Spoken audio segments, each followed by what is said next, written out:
अज्ञानतिमिरान्धस्य ज्ञानाञ्जनशलाकया चक्षुरुन्मीलितं येन तस्मै श्रीगुरवे नमः।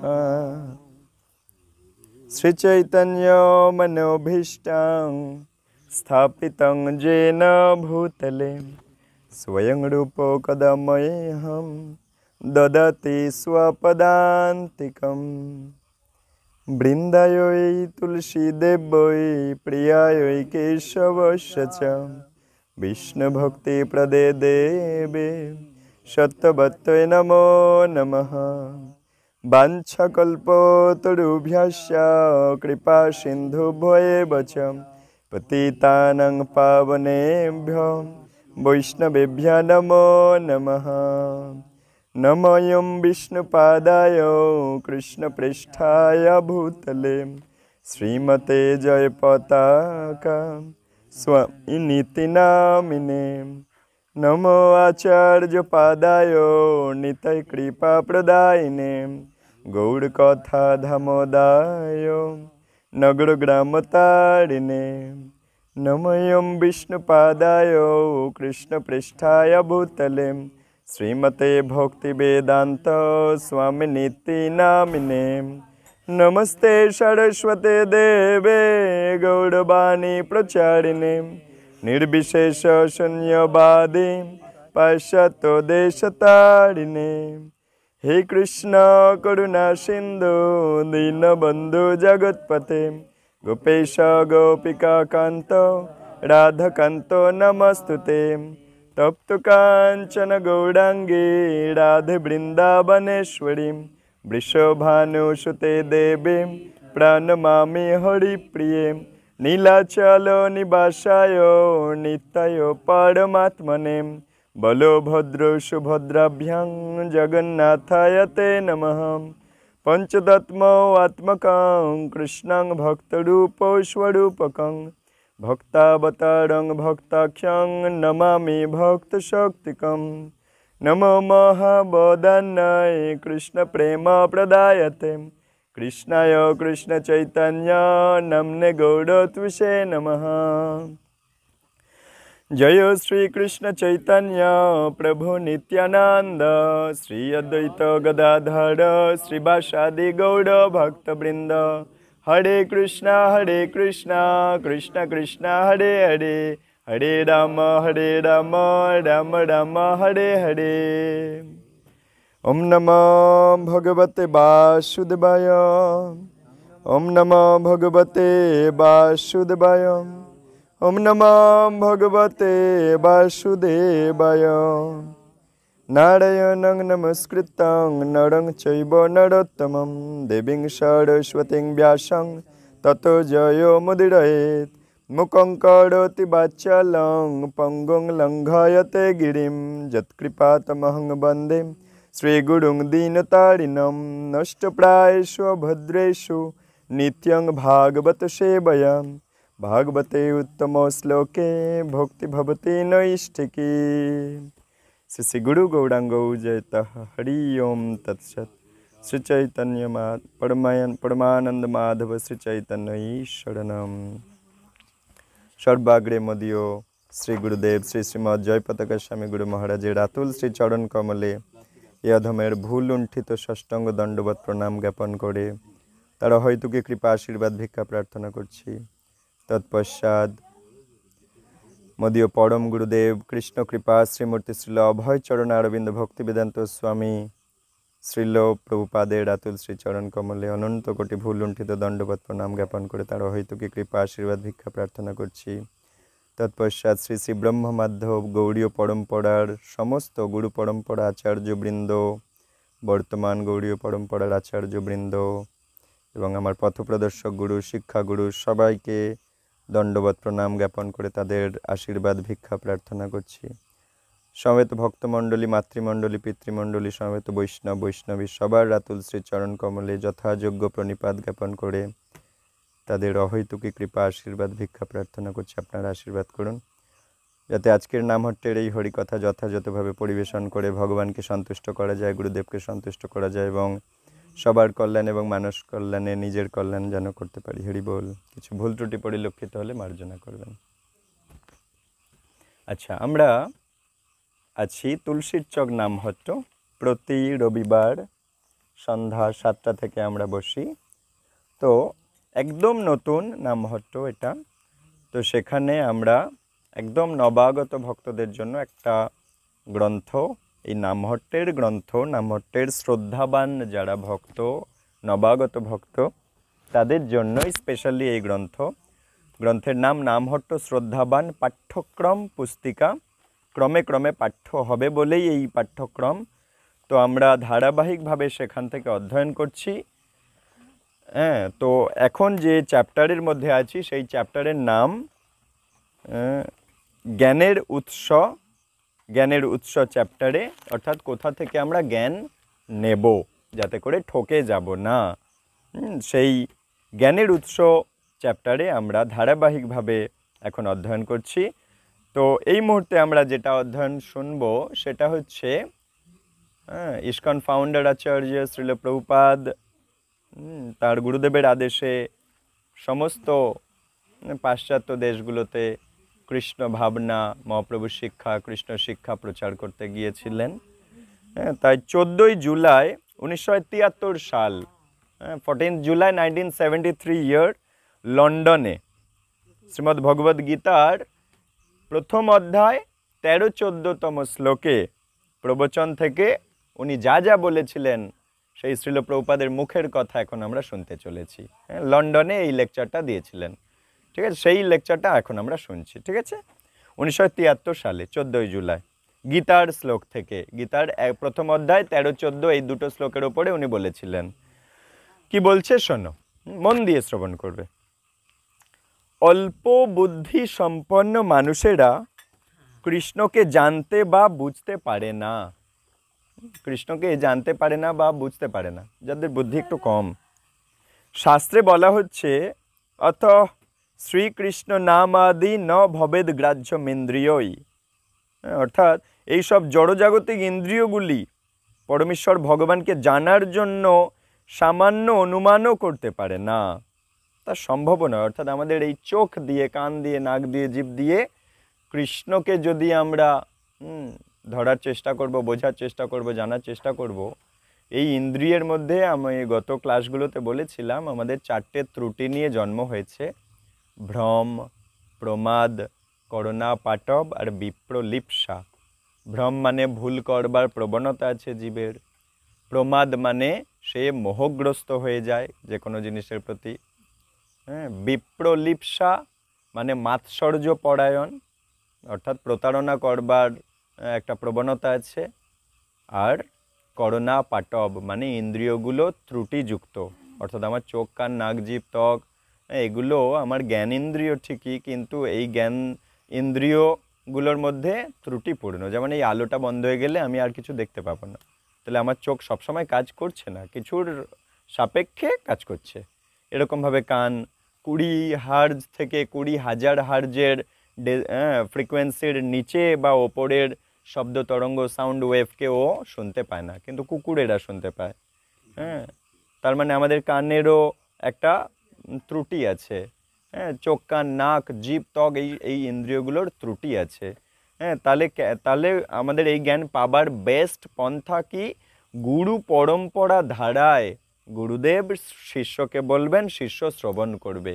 ওই শ্রবণের দ্বারা সেই কৃষ্ণ যা বলেছিল ব্রহ্মাকে, ব্রহ্মা যা বলেছিল নারদকে, নারদ যা বলেছিল ব্যাসদেবকে, ব্যাসদেব যা বলেছিল মধ্বাচার্যকে, এইভাবে এই গৌড়ীয় পরম্পরায় এখনও সেই জ্ঞান আমাদের কাছে গুরু শিষ্য পরম্পরায়, গুরুদেব শিষ্যকে বলছেন এই গুরু শিষ্য পরম্পরায় এখনও সেই একই জ্ঞান আমরা পেতে পারবো। নিজে পরীক্ষা নিরীক্ষা করে, ল্যাবরেটরিতে গিয়ে রিসার্চ করে, পরীক্ষা নিরীক্ষা করে আমরা কখনো বড় বড় মাইক্রোস্কোপ, টেলিস্কোপ বানিয়ে কৃষ্ণকে দেখতে পাবো না। কৃষ্ণ অনেক অনেক দূরে আছে, সে গোলক বৃন্দাবন। আগামীকালকে যারা একাদশীতে আসবেন তাদের জন্য একটা বিশেষ ক্লাস আছে গোলক চার্টের ওপরে, 11 AM to 1 PM, 11টা থেকে 1টা পর্যন্ত 2 ঘন্টার একটা ক্লাস হবে। তার আগে 9:30 থেকে 11টা পর্যন্ত ভজন কীর্তন হবে, আর 1:30টায় মহাপ্রসাদ দেওয়া হবে। তো 11টা থেকে 1টা পর্যন্ত গোলক চার্টের উপরে বিশেষ একটা সেমিনার আছে, ক্লাস আছে। সেটা থেকে দিলে তখন বুঝতে পারবেন আমরা কোথায় আটকে আছি, বৈকুণ্ঠ ধাম কোথায়, মহেশ ধাম কোথায়, দেবী ধাম কোথায়, গোলক ধাম কোথায়, আমাদের ভূলোক কোথায় আছে, সপ্ত সমুদ্র কি, সপ্তদ্বীপ কি, সমস্ত কিছু ইন ডিটেলসে আলোচনা করা হবে। পুরো সৃষ্টির মানচিত্র, ভূগোলে আমরা কোথায়, পশ্চিমবঙ্গের মানচিত্র কোথায়, পৃথিবীর মানচিত্র কোথায়, ভারতবর্ষের মানচিত্র এইটুখানি পড়েছি, কিন্তু পুরো কৃষ্ণ কোথায় কত কি সৃষ্টি করেছে আমরা সব মানচিত্রে সেখান থেকে দেখব। এবং এটা স্পেশাল একটা মানচিত্র যার নাম গোলক চার্ট, যেটা সাধারণত কোনো দোকানে তুমি কিনতে পাবে না, যেগুলো স্পেশালি আনা হয়েছে। তো ইসকন সালেম থেকে ওখান থেকে ওগুলো পাবলিশ করছে, সেখান থেকে ওটা জোগাড় করা আছে, আমাদের মন্দিরে ওটা টাঙানো আছে, ওটার ওপরে ক্লাস হবে। তো আগামীকালকে যারা ক্লাসে আসবে তারা সেটা পেতে পারবে। ওকে, তো তাই সম্ভব নয় শ্রম এব হি কেবলম, শুধু শ্রম আর সময়ের অপচয় হয়ে যাবে যদি আমরা বড় বড় টেলিস্কোপ করে কৃষ্ণকে দেখার চেষ্টা করব, বা মাইক্রোস্কোপ করে অনুপরমাণুর মধ্যে কোথায় কৃষ্ণ প্রবেশ করেছে যদি দেখার চেষ্টা করব, আমরা দেখতে পাবো না। কিন্তু শ্রৌত পন্থায় গুরুদেব শিষ্যকে বলছেন, সেই শ্রৌত পন্থায় কৃষ্ণ যা যা জ্ঞান দান করেছিল সেই জ্ঞান আমরা পেতে পারবো শ্রৌত পন্থায়, শ্রবণের দ্বারা। ঠিক আছে, তো কৃষ্ণ যেভাবে বলেছেন সেভাবেই কৃষ্ণকে জানতে হবে গুরু পরম্পরার দ্বারা। কৃষ্ণ যেমন মনোভাব দিয়ে বলেছেন তেমন মনোভাবকেই গ্রহণ করতে হবে। তিনিই একমাত্র নিজেকেই প্রকাশ করতে পারেন, কৃষ্ণই কৃষ্ণকে ধরা দিতে পারে, অন্য কেউ তা পারে না। শ্রীল প্রভুপাদ বলছেন লন্ডনের লেকচারটাতে, কারণ আমাদের ইন্দ্রিয়গুলো ত্রুটিপূর্ণ, আমরা 4টে দোষে দুষ্ট, আমরা ভুল করি, আমরা মোহগ্রস্ত হয়ে যাই, আমাদের ত্রুটিপূর্ণ ইন্দ্রিয়, অর্থাৎ ইন্দ্রিয়গুলোই দোষ ত্রুটি আছে। আমরা দিব্য জ্ঞানের কথা বলতে গিয়ে অপরকে প্রতারণা করি, তারা বলবে সম্ভবত এটা হতে পারে, ওটা হতে পারে, এইগুলো তথাকথিত বৈজ্ঞানিকদের ভাষা, বুঝি এরকম হতে পারে, বুঝি ওরকম হতে পারে, মন গড়া ভাবে তারা এগোতে চায়। তার অর্থ হলো অসম্পূর্ণ জ্ঞান, তাদের জ্ঞানটা সম্পূর্ণ নয়। আজ এক বিজ্ঞানী যা থিওরি দিয়ে যাচ্ছে, কিছু বছর পর সেই থিওরি পাল্টে যাচ্ছে, সেই সূত্র পাল্টে যাচ্ছে, বিজ্ঞানীদের থিওরি পাল্টে যাচ্ছে, আপডেট হয়ে যাচ্ছে, থিওরি আপডেট হয়ে যাচ্ছে, চেঞ্জ হয়ে যাচ্ছে। তাহলে এই বিজ্ঞানীরা যে জ্ঞানগুলো অর্জন করার চেষ্টা করছে ওদের এই ত্রুটিপূর্ণ ইন্দ্রিয় দিয়ে, সেই জন্য তাদের জ্ঞানগুলো, তারা যা জ্ঞান লিপিবদ্ধ করছে সেই জ্ঞানগুলো পাল্টে যাচ্ছে। কিন্তু কৃষ্ণ সেই গীতার 700 শ্লোক যা দিয়েছিল 5000 বছর আগে, সেই একই থাকবে, জন্ম জন্মান্তর ধরে সেই দিব্য চিন্ময় জ্ঞান একই থাকবে, সেই 700টা শ্লোকের একদম অক্ষরে অক্ষরে একই থাকবে, কোথাও কোনো চেঞ্জ করবার কোনো দরকার নেই। এমনকি আমাদের সংবিধানের নিয়মকানুন যা নিয়ে আমাদের আইন আদালতগুলো চলে সেগুলোতেও চেঞ্জ আসে, যাকে বলে অ্যামেন্ডমেন্ট। লোকসভায় রাজ্যসভায় আইন চেঞ্জ করা হয়, তাহলে ওগুলোতে চেঞ্জ আসে। কিন্তু কৃষ্ণের দেওয়াই 700টা যে শ্লোকের আইন, এ কখনো চেঞ্জ হবে না। তথাপি তারা অন্যকে শেখাতে চান, এটাই প্রতারণা। জ্ঞান হবে সর্বদা শুদ্ধ, তাহলেই তুমি অন্যকে শেখাতে পারবে। তাই গুরু পরম্পরার ধারায় আমরা যে জ্ঞান পাবো এটা শুদ্ধ জ্ঞান। সুতরাং আমাদের কাজ কি না, পূর্ণ জ্ঞানের উৎস থেকে পূর্ণ জ্ঞান পাবার চেষ্টা করতে হবে, গুরু পরম্পরা থেকে আমাদের জ্ঞান নেওয়ার চেষ্টা করতে হবে, তা অন্যান্যদের মাঝে বিতরণও করতে হবে। গুরু পরম্পরার সেই শুদ্ধ জ্ঞান, খাঁটি জ্ঞান নিজে নিতে হবে, সবাই মনোযোগ দেবেন, খাঁটি জ্ঞান, শুদ্ধ জ্ঞান নিজে নিতে হবে এবং শুদ্ধ জ্ঞান অপরকে দান করতে হবে। আমরা জ্ঞান সৃষ্টি করতে পারবো না, জ্ঞান আমরা সৃষ্টি করতে পারবো না। তাই আমরা ভগবদ গীতা যথাযথভাবে উপস্থাপন না করি। এই জন্য গীতা যথাযথ মানে একদম কৃষ্ণ যেমন মনোভাব নিয়ে বলেছেন তেমন মনোভাব কৃষ্ণের ভক্ত ওর মধ্যে বিশ্লেষণ করেছে সুন্দরভাবে। কিন্তু যে কৃষ্ণের ভক্ত নয় সে যদি তাৎপর্য করতে যায় তখন মন গড়া কথা লিখবে। ভগবদ গীতা প্রকৃতপক্ষেই সম্পূর্ণ জ্ঞান, তাহলে আমরা ত্রুটিপূর্ণ জ্ঞান দিয়ে কেন তার ব্যাখ্যা করতে যাব? কৃষ্ণ এটাই হলো প্রতারণা, এটাই হলো প্রতারণা, যে নিজের মন গড়া কোনো কথা বলা যাবে না। কৃষ্ণ যা বলেছে তাই তুলে ধরতে হবে সবার সামনে। কিন্তু মানুষ প্রতারিত হতে চায়, বঞ্চিত বঞ্চক সম্প্রদায়, বঞ্চিত আর বঞ্চক সম্প্রদায়। শিল প্রভুপাদ বলছে লন্ডনের ওই লেকচারটাতে, যে মানুষ প্রতারিত হতে চায়, যে মানুষ সে প্রতারককে ডেকে আনে এবং তার মুখের প্রতারণার কথা শুনে নিয়ে তার ভক্তি নষ্ট করে ফেলে। যেমন আপনারা দেখতেই পাচ্ছেন চারিদিকে এমন একটা কীর্তনিয়া উঠেছিল, পেটনও খেয়েছে প্রচুর। তাই শিল প্রভুপাদ বলছে যারা প্রতারিত হতে চায় তারা নিজের গাঁটের পয়সা খরচা করে প্রতারককে ডেকে আনে, এই প্রতারিত কথাবার্তাগুলো শুনবে বলে। শুনলে পুরো মানব জীবন নষ্ট হয়ে যাবে। আর ভক্তি সে যদি বা একটু করতো আর করবে না। আর ভক্তি যদি মানব জীবনে না করে তাহলে এবার পশু পাখি গাছপালা কীটপতঙ্গ এসব হয়ে যেতে হবে, তাহলে মানব জীবন বৃথা হয়ে যাবে। কিন্তু এই মানব জন্ম পেয়ে আমরা যদি একদম ভালোভাবে ভক্তিটা করতে পারি তাহলে আমরা ভগবানের কাছে ফেরত চলে যেতে পারি। আর যদি একটা জন্মে না হতে পারি অ্যাটলিস্ট পুনরায় মানব জন্ম পাবো, আরেকবার সুযোগ পাবো। আর যদি ভক্তি করব না, অন্য প্রতারকের কথা শুনে ভক্তি জীবন সম্বন্ধে সে ঘৃণার কথা ছড়াচ্ছে আর আমি সেগুলো গ্রহণ করলাম, তাহলে আমিও ভক্তি জীবনকে ঘৃণা করব।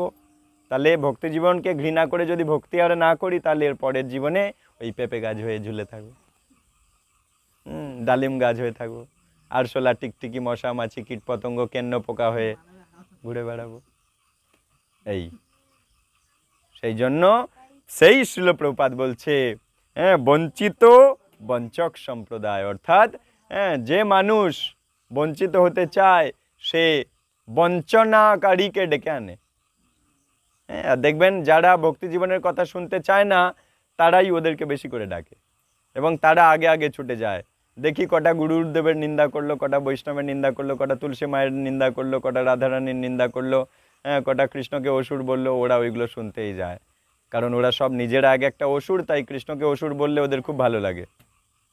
আর সেই জন্য ওরা ডেকে আনে এবং ওদের ডেকে আনা ওই প্রতারক প্রবঞ্চকের দলে দেখবেন বেশি বেশি নাম লেখাচ্ছে। যেমন আলসা ফালসা জিনিসপত্রে দেখবেন বেশি লোক যাচ্ছে, কিন্তু খাঁটি জিনিসটায় লোক কম হবে। স্বাভাবিক এটা। হিরে দোকানে কি লোক বেশি হয়? হিরে দোকানে কম লোক হবে। কিন্তু দেখবেন ওই সাধারণ ইমিটেশন দোকানে কত লোক যাচ্ছে। মার্সিডিজ, মার্সিডিজ একটা গাড়ি, সেই গাড়ির অ্যাডভার্টাইজমেন্ট কোনো দিন দেখেছেন? মার্সিডিজ গাড়ির অ্যাডভার্টাইজমেন্ট, কিন্তু কোথায় হিরো, কোথায় হন্ডা, কোথায় এটা ওটা সেটার গাড়ির অ্যাডভার্টাইজমেন্ট কত দেখা যায়। কারণ এটা অল্প দামি জিনিস, কম দামি জিনিস, ও সবাই লোক নিচ্ছে। কিন্তু সেই মার্সিডিজ অত্যন্ত উন্নত বস্তু, সেটা অ্যাডভার্টাইজমেন্ট দিতে লাগে না, যার কেনার সে ঠিক গিয়ে কিনছে। এই হচ্ছে ভক্তি জীবন। সারা বিশ্ব প্রতারক আর প্রতারিতে পূর্ণ হয়ে আছে। যেহেতু আমরা প্রতারিত হতে চাই তাই প্রতারকও প্রচুর গজিয়ে উঠেছে। প্রভুপাদ লেকচারে বলছেন আমরা নিজেরাই প্রতারিত হতে চাই, খাঁটি জ্ঞান আমরা নিতে চাই না, তাই জন্যই প্রতারকের কাছে যায়। আর প্রতারকও গজিয়ে উঠেছে, এই জন্য প্রচুর গজিয়ে উঠেছে। শিল প্রভুপাদ বলছে একদম বাস্তব সত্য। কেন সারা পৃথিবী উনি ভ্রমণ করে দেখেছে না, পৃথিবীর মানুষ কেমনভাবে অজ্ঞানভাবে ঘুরে বেড়াচ্ছে। মানুষের মধ্যে পূর্ণ জ্ঞান নেই, গীতার সেই অমৃতময় বাণী তাদের হৃদয়ে নেই। তারা কেউ সঠিক জিনিস চায় না। ভগবদ গীতাই হলো আসল বস্তু, যেখানে পরমেশ্বর ভগবান স্বয়ং নিজের সম্বন্ধেই বলেছেন। তাই সেই আমরা কৃষ্ণকে যদি জানতে চেষ্টা করি তাহলে গীতার থেকে, কৃষ্ণ নিজেই নিজেকে ধরা দিয়েছে গীতার মধ্যে, সে গীতার থেকে জানতে হবে। তার আবার বিশ্লেষণ, এটা কি এমন যে পরমেশ্বর ভগবান যিনি সমগ্র বিশ্ব ব্রহ্মাণ্ডের নিয়ন্তা, তিনি কিছু বিষয় অব্যাখ্যাত রেখেছেন যে পরবর্তীতে কিছু মূর্খ এসে তার ব্যাখ্যা করবে, এমন নয়। কৃষ্ণ যা বলেছে সেটাই তুলে ধরো, নতুন করে কিছু বানানোরও দরকার নেই। কৃষ্ণ যা বলেছে একদম সেটাই তুলে ধরো, আর সেটাই গীতা যথাযথতে তুমি পেয়ে যাবে। মূর্খরা কিন্তু তাই করেন, বিশ্লেষণ করার দুঃসাহস দেখান। কৃষ্ণের এক কথা বোঝাতে চেয়েছে, সেটা নিয়ে অন্য অন্য অন্য অন্য ব্যাখ্যায় ঢুকে গেছে। তাই সেগুলো করণীয় নয়। কৃষ্ণের যা মনোভাব সেটাই তুলে ধরতে হবে। তাই জন্য যথাযথ বইটার দরকার ছিল বাজারে, হ্যাঁ, সারা পৃথিবীতে যথাযথ বইটা দরকার ছিল, গীতা যথাযথ। কারণ সমস্ত যারা শুদ্ধ ভক্ত তারা পড়াশোনা করে দেখছে বাজারে যে সমস্ত বই বেরিচ্ছে, যারা লিখছে তারা শুদ্ধ ভক্ত নয়, তারা ভগবানের ভক্তি জীবন স্বীকার করেনি, হ্যাঁ, তারা শরণাগত হয়নি ভগবানের কাছে, কিন্তু প্রচুর কৃষ্ণের শ্লোকগুলো নিয়ে অনেক অনেক কথা মন গড়াভাবে লিখেছে, যা মনে হয়েছে উলট পালাট সব লিখে দিয়েছে। কিন্তু কৃষ্ণ আসলে ওই মনোভাব দিয়ে বলতে চায়নি, কারণ সে নিজে কৃষ্ণের ভক্ত নয়, সে কিন্তু ওই কৃষ্ণের মনোভাব বুঝতেও পারবে না, কিন্তু সেইগুলো মন গড়াভাবে লেখার দুঃসাহস করেছে, করে বাজারে ছেড়ে দিয়েছে। এই জন্য যথাযথ গ্রন্থটা আসার দরকার ছিল। এটাই আর একটা ভুল বা ত্রুটি। ভগবদ্গীতার 640 বা 45 ধরনের অনুবাদ সংস্করণ আছে। প্রভুপাদ বলছে বাজারে সারা পৃথিবীতে উনি ভ্রমণ করে দেখেছে যে গীতার ওপরে 640 থেকে 645 রকমের, হ্যাঁ, এরকম বই বের করে দিয়েছিল মানুষ, কিন্তু যারা লিখছে তারা ভগবানের ভক্ত নয়। হ্যাঁ, তাই বলছে সেই গ্রন্থগুলো সব আমরা পড়ে দেখছি যে ভগবান সত্যি তো এমন বলতে চায়নি, কিন্তু মানুষের মন পাবার জন্য তারা নিজেরা মন গড়াভাবে লিখে গেছে, যেটা মানুষের মনে ভালো লাগবে। যেমন তেতো, খেতে তেতো লাগে ঠিকই, কিন্তু কল্যাণ। তাই কৃষ্ণের যে কথাগুলো বলেছে হয়তো একটু কঠিন ছিল, কিন্তু ওটা আমি আমার জীবনে প্রয়োগ করলে সেটা আমার জীবন কল্যাণ হয়ে যেত, আমি একেবারে একটা জন্মেই বেরিয়ে যেতে পারতাম। কিন্তু তেতোটাকে অন্য রং চালিয়ে দিয়ে সেটাকে বিকৃত করে দিয়েছে, যেটা মানুষ সহজে নিয়ে নেবে। সেই রকমভাবে 640 থেকে 645 রকমের বই বাজারে ঘুরছিল। শ্রীল প্রভুপাদ বলছেন এগুলো নির্ভেজাল প্রতারণা। সেই সব অনুবাদকের মধ্যে বড় বড় গবেষক আছে, হ্যাঁ, যে বড় বড় গবেষণা করেছে ল্যাবরেটরিতে, বড় বড় ইঞ্জিনিয়ার হ্যাঁ, তারা লিখেছে গীতা। তাহলে ইঞ্জিনিয়ার সে তো কলকারখানার জিনিসপত্র এইগুলো নিয়ে পড়াশোনা করেছে, সে গীতা সম্বন্ধে কি লিখবে? বুঝা যাচ্ছে? সে তো ভগবানের ভক্ত নয়, ভক্তি জীবন সম্বন্ধে কি করে বুঝবে সে? দেখা যাচ্ছে সে তারা পণ্ডিত নয়, সব মহামূর্খ, তবুও প্রতারণা করছে সমাজে মানুষের কাছে। সেই সব মূর্খেরা পাণ্ডিত্যের ভরং করে মানুষ তাদের কথা শোনে, কারণ মানুষ স্বভাবতই প্রতারিত হতে চায়। আর মানুষ ওইগুলো পড়ছিল কারণ মানুষ প্রতারিত হতে চাইছিল। মানুষ কৃষ্ণকে জানতেও পারে না, বুঝতেও পারে না, প্রতারকদের পাল্লায় পড়ে তারা শুধু প্রতারিত হচ্ছিল। কৃষ্ণকে জানতে পারছিল না, বুঝতে পারছিল না। কেমন ভাবে? একটা ছোট উদাহরণ দিই।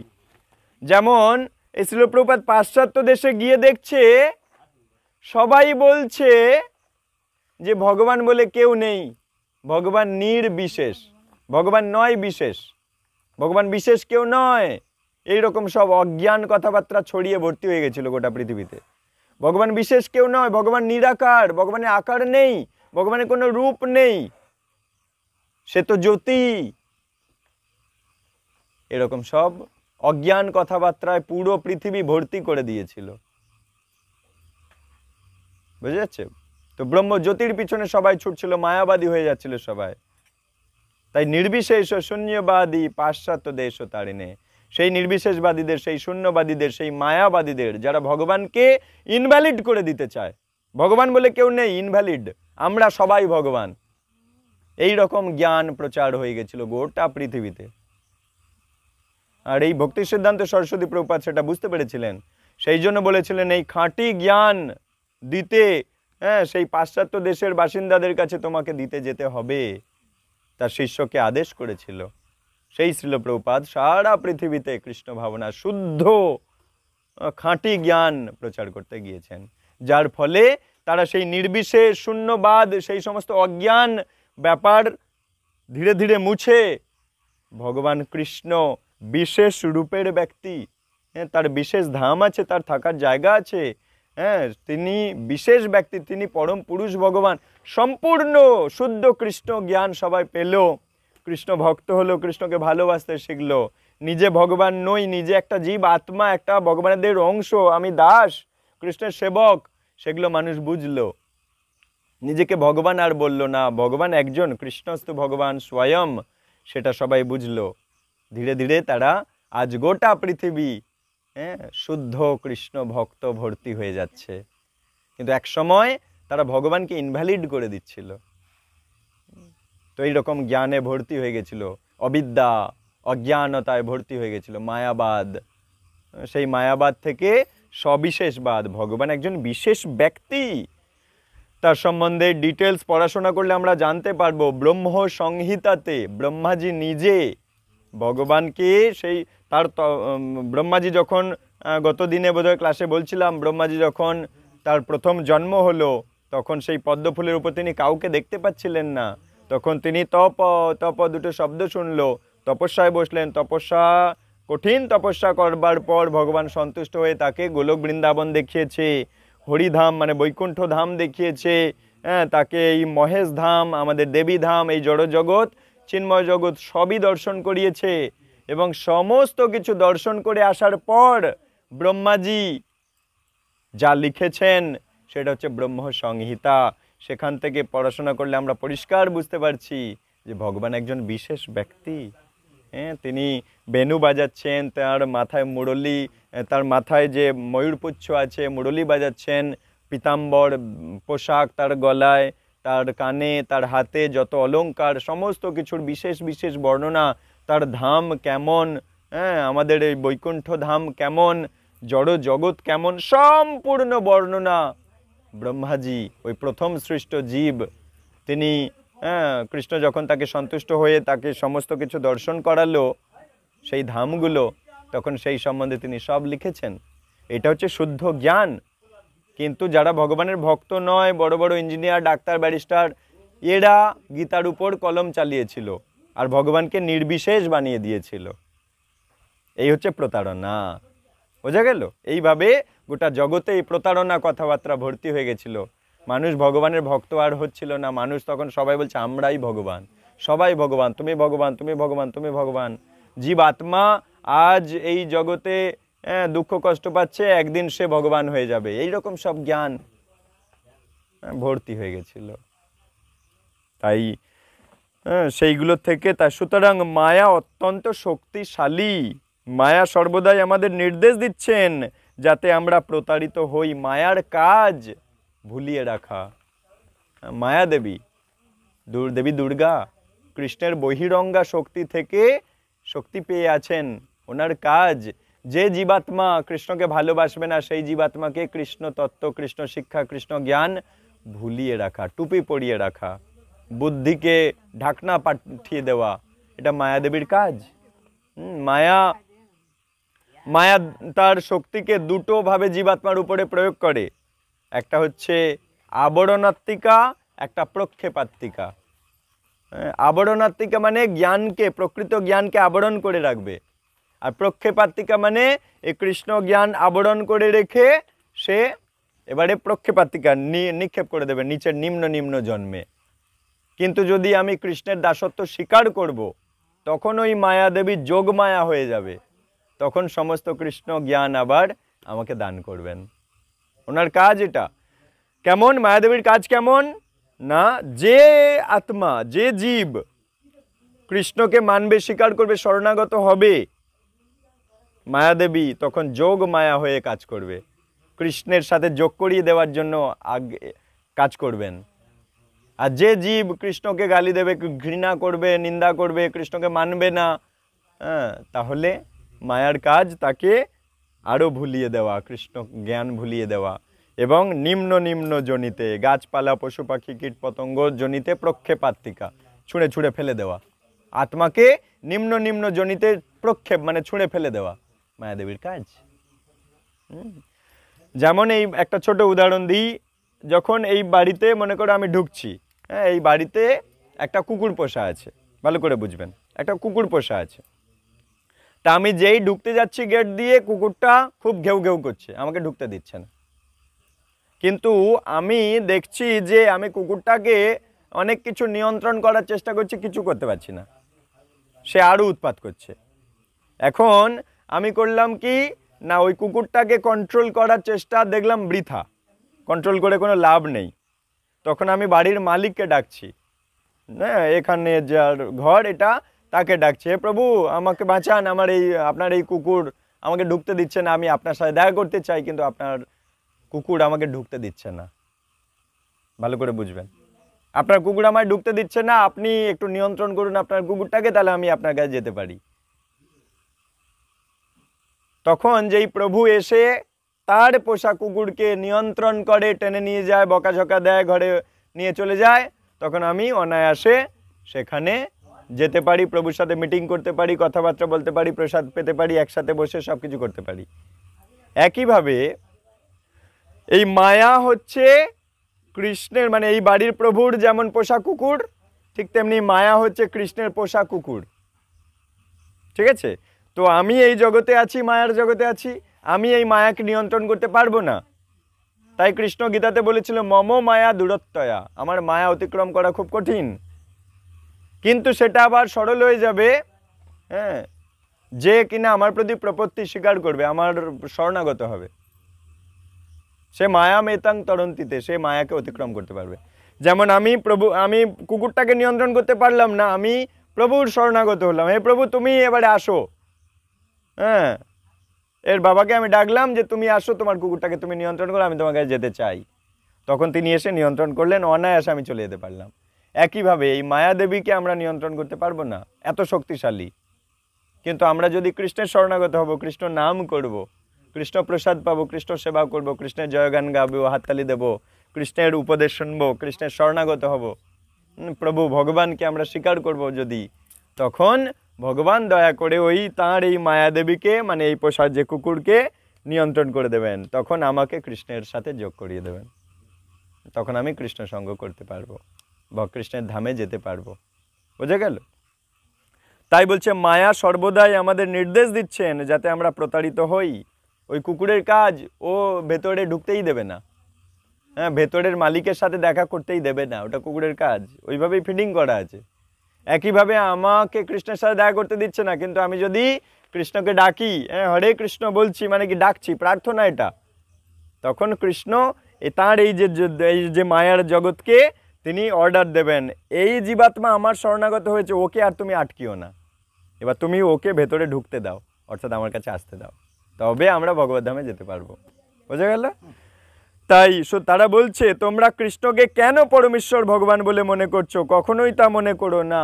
ওই যে প্রতারকরা, শ্রী প্রভুপাদ তো গোটা পৃথিবী ঘুরেছে না, ঘুরে দেখছে যে তাদের বক্তব্য, যারা এরকম ভগবানের ভক্ত নয় কিন্তু গীতার তাৎপর্য লিখছে, তারা লিখছে তোমরা কৃষ্ণকে কেন পরমেশ্বর ভগবান বলে মনে করছো, কখনোই তা মনে করো না। কৃষ্ণ একজন সাধারণ মানুষ গো, জন্মেছিল, মরে গেছে, কিন্তু কৃষ্ণ নিজে কি তাই বলেছিল?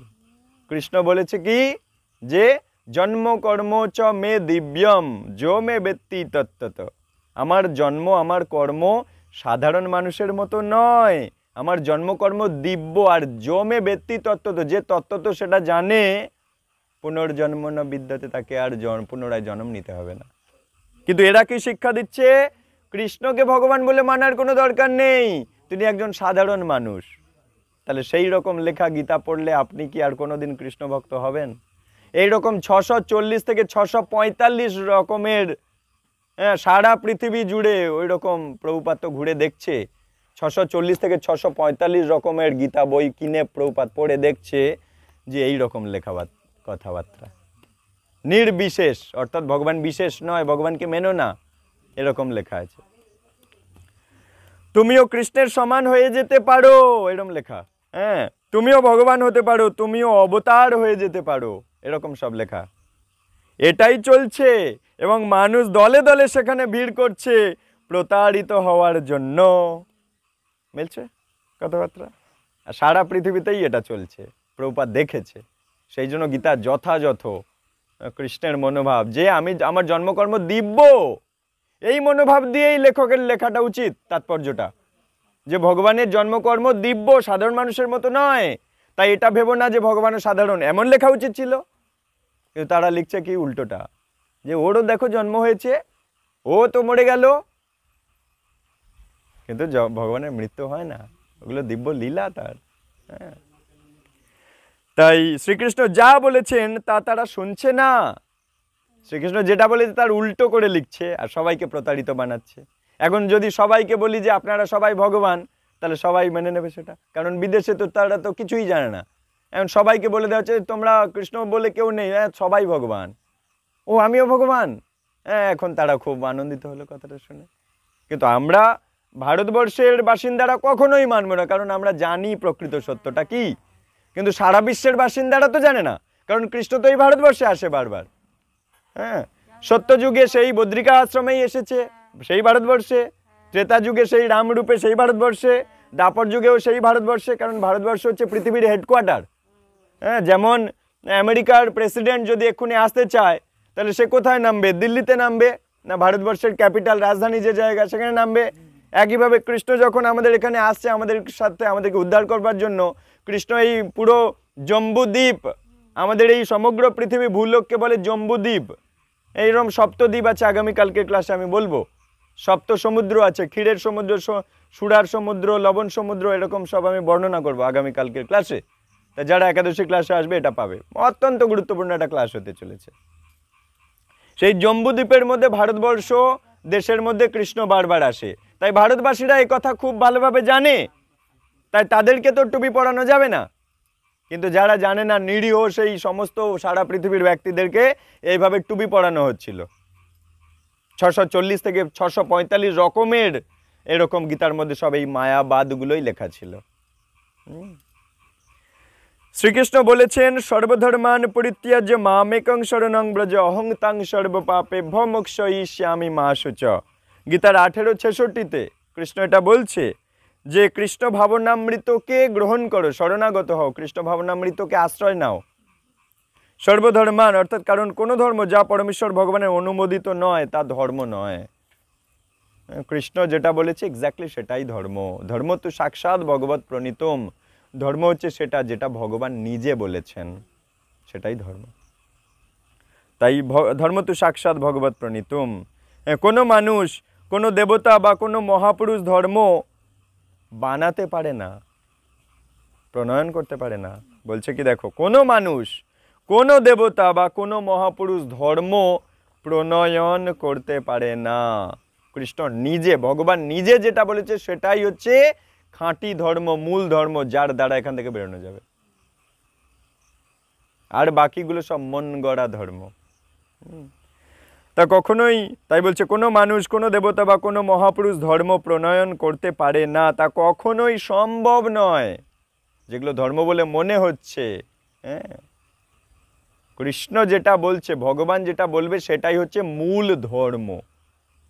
ধর্ম তু সাক্ষাৎ ভগবত প্রণীতম। ভগবান নিজে সেটা বলছে যে ভগবানের মুখনিসৃত বাণী, ভগবানের মুখনিসৃত উপদেশই হচ্ছে ধর্ম। আর বাকি কোনো দেবতা, কোনো বিশেষ মানুষ, কোনো মহাপুরুষ ধর্ম বানাতে পারে না। কিন্তু ধর্ম বলে মনে হচ্ছে ওইগুলোই তো প্রতারিত ধর্ম, প্রতারণা ধর্ম, ছল ধর্ম। হ্যাঁ, প্রশ্ন করুন, উত্তর পাবেন গ্রন্থে। ধর্ম কয় প্রকার এই সম্বন্ধে বিশেষভাবে তার উত্তর দেওয়া আছে। হ্যাঁ, কোনো একদিন সেটা আলোচনায় তুলব, 2য় খণ্ডে আছে। যে এইভাবে সমাজে ধর্ম বলে মনে হচ্ছে এরকম ধর্ম কয় প্রকারের হয়, তার মধ্যে মূল ধর্ম কোথায় গেলে পাবো, যার দ্বারা একটা জন্মেই মানব জন্ম সার্থক করে আমরা বেরিয়ে যেতে পারি। সেটা হচ্ছে একদম কোথাও চোখ যাওয়ার দরকার নেই, চোখ কান বুঝিয়ে গীতা যথাযথ খোলো, তোমাকে আর প্রতারিত হতে হবে না। জন্ম জন্ম প্রতারিত হয়ে গেছি আমরা, তাই এখনো গড়াচ্ছি আমরা এখানে। প্রকৃত ধর্ম প্রদান করেছেন ভগবান কৃষ্ণ। তাই কৃষ্ণ কেন এসেছিল প্রকৃত ধর্ম দিতে? কৃষ্ণ নিজেও সেটা বলছে যে গুরু পরম্পরা ধারায়, হ্যাঁ, সময় যত এগিয়েছে এই জ্ঞান বিকৃত হয়ে গিয়েছিল, তাই সেই জ্ঞানকে আবার পুনরায় প্রতিষ্ঠা করার জন্য আমাকে আসতে হয়েছে। কি বলছে না, গীতার 4:8 দেখবেন যে পরিত্রাণায় সাধুনং বিনাশায় চ দুষ্কৃতং ধর্ম সংস্থাপনার্থায় সম্ভবামি যুগে যুগে। সাধুদের পরিত্রাণ করা 1 নম্বর লজিক, 2 নম্বর দুষ্কৃতীদের নাশ করা, 3 নম্বর ধর্ম প্রতিষ্ঠা করার জন্য। কেন ধর্ম প্রতিষ্ঠা করতে বাধ্য হলো কৃষ্ণ? কারণ এসে দেখছে চারিদিকে সব ওই ছল ধর্মে ভর্তি হয়ে গেছে, নকল ধর্মে ভর্তি হয়ে গেছে। মানুষ ভুল করার প্রবণতা আছে, তাই মানুষ বিকৃত করে ফেলে। তাই যত সময় গিয়েছে, সূর্যদেব বিভীষণকে দিয়েছিল, এরপর কুরুক্ষেত্রের রণাঙ্গনে অর্জুনকে দিচ্ছে, মাঝখানের ওই গ্যাপে সেই প্রকৃত জ্ঞানটা সূর্যদেবকে যখন দিয়েছিল তারপর থেকে চলছিল প্রকৃত জ্ঞান, কিন্তু মাঝখানে আবার এই অর্জুনের, সূর্যদেব বিভীষণকে দেওয়া আর অর্জুনকে দেওয়ার মাঝখানে সময় যত অতিবাহিত হয়েছে, মানুষ বিকৃত করে ফেলেছিল এই জ্ঞানটাকে।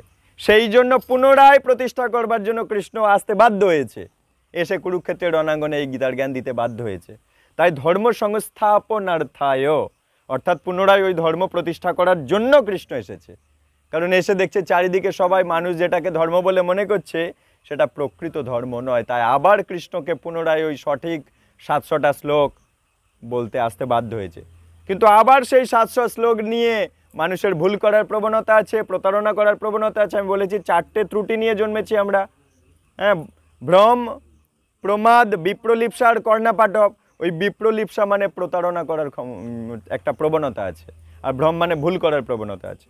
তাই মানুষ স্বাভাবিকভাবে ভুল করে ফেলে, আর প্রতারণা করার প্রবণতা আছে। এই দুটো কারণে বিকৃত হয়ে যায় ধর্ম।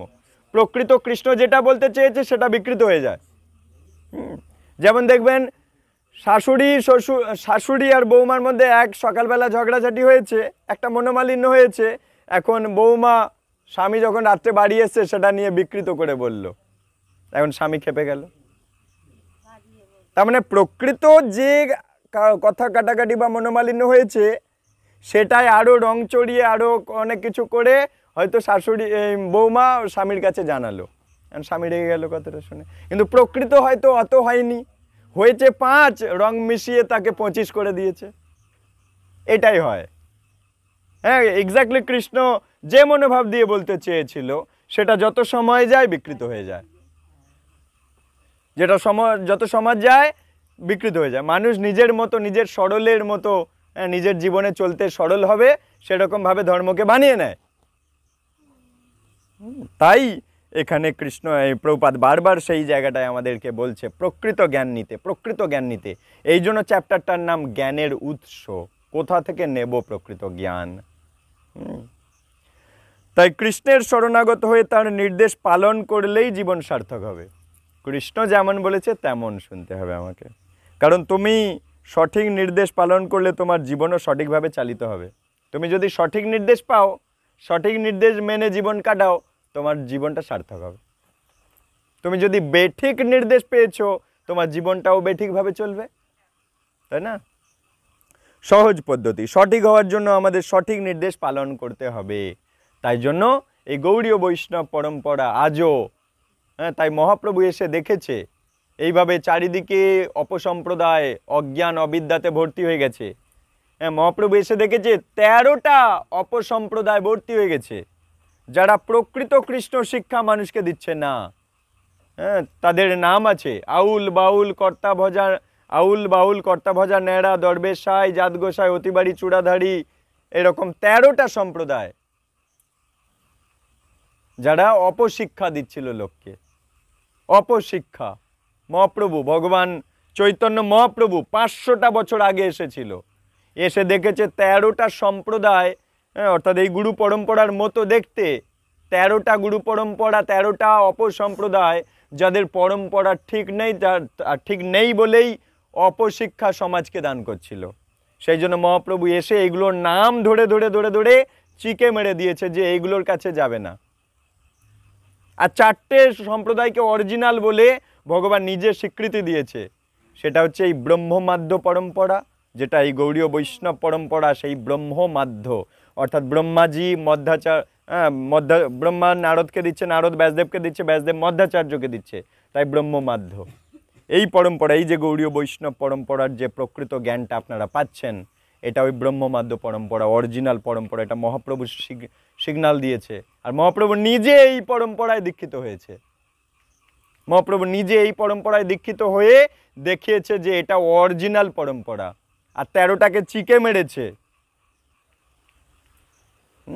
এরকম 4টে পরম্পরার একটা অরিজিনাল বললাম, আর 3টে কি না, রুদ্র সম্প্রদায়, মহাদেবের একটা সম্প্রদায় আছে, লক্ষ্মী দেবীর একটা সম্প্রদায় আছে, আর ব্রহ্মার 4 পুত্র 4 কুমারের মধ্যে সনত কুমার, হ্যাঁ, সনন্দ, সনাতন, এরকম 4 পুত্র, তার মধ্যে এই 4 কুমার সম্প্রদায় আছে।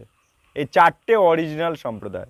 তাই আপনারা সেই অরিজিনাল সম্প্রদায়ের ব্রহ্মমাদ্য সম্প্রদায়ের থেকে প্রকৃত জ্ঞান পাচ্ছেন, যেটা কিনা একদম কৃষ্ণ যা বলেছে একদম সেই ধারা, একদম খাঁটি জ্ঞান, সঠিক জ্ঞান আপনারা পেতে চলেছেন। তাই জীবনটাও সঠিকভাবে পরিচালিত হবে। তাই আর কোনো চিন্তা ভাবনা, আর অনেক সুকর্ম থাকলে তবে এই পরম্পরা মানুষ পায়। যার সুকর্ম নেই সে এই পরম্পরা পাবে না। ওই রকম নকল পরম্পরাগুলোই গিয়ে সারা জীবন কাটিয়ে দেবে। হ্যাঁ, আর ওই পরম্পরার ওরাও সব এমনভাবে জীবন কাটাচ্ছে যেগুলো কৃষ্ণ বলেননি ওরমভাবে জীবন কাটাতে। তাই ওরাও নরকে যাবে, এবং যে ওই পরম্পরায় নাম লেখাবে সেও নরকে যাবে। কিন্তু এই খাঁটি পরম্পরা, মহাপ্রভু এসে দেখলো যে এই 4টে পরম্পরা আজও সমাজে খাঁটিভাবে বেঁচে আছে, এবং এরা খাঁটি শিক্ষা সমাজকে দিচ্ছে, খাঁটি বৈষ্ণব বানাচ্ছে।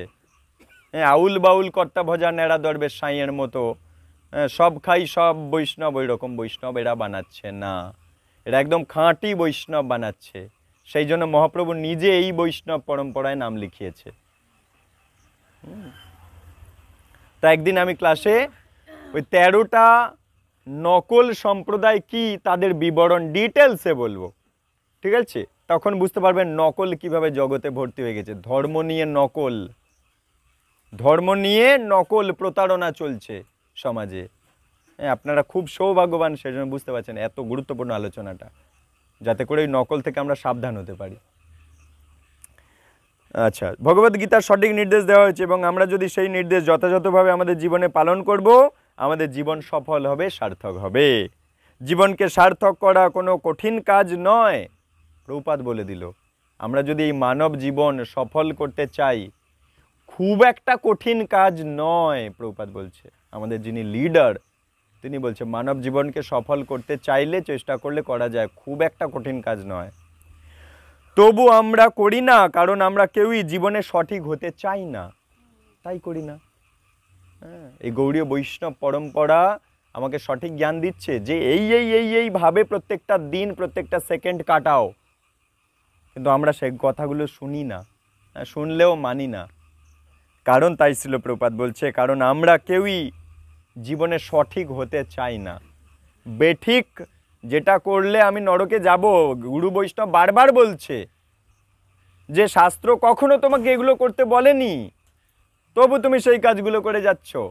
দেখো, আমরা কেউ ওই কাজগুলো করছি না, আমরা ছেড়ে দিয়েছি ওই কাজগুলো। আগে করতাম, আমরা শাস্ত্র পড়াশোনা করে কৃষ্ণের মনোভাব থেকে দেখলাম, সমস্ত শাস্ত্র পড়াশোনা করে দেখলাম এই 4টে খারাপ কাজ, এগুলো করলে নরকে যেতে হবে। তাই আমরা ছেড়ে দিয়ে আচরণ করছি, তোমরা তবু বুঝতে পারছো না।